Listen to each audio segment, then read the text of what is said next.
Hello and welcome to GoCodes. This training will explain how to use the kitting feature. So, what are kits? A kit is a group of assets that are stored together.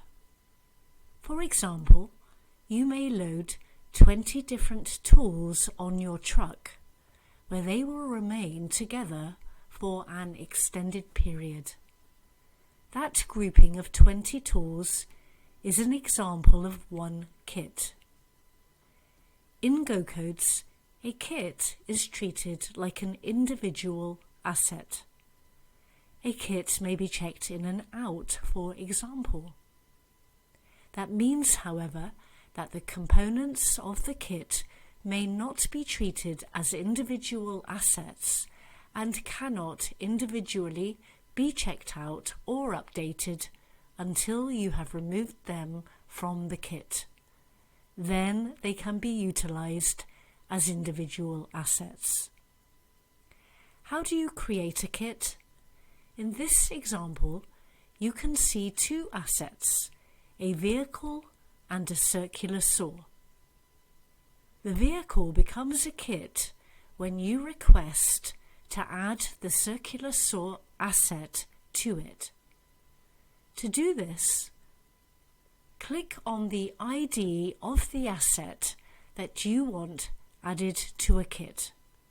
In this case, the circular saw. Look for the 3 dots menu icon and click it. Then click on the Add to Kit option. Now search for the asset that you want to be the kit. In this case, the vehicle. Now click on it. Next, click Add to Kit to add the saw to the vehicle kit.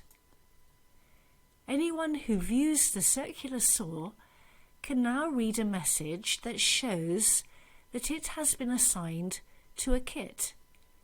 Here the message reads, part of DYWX 5XK8, which indicates that the saw is now a part of the vehicle kit.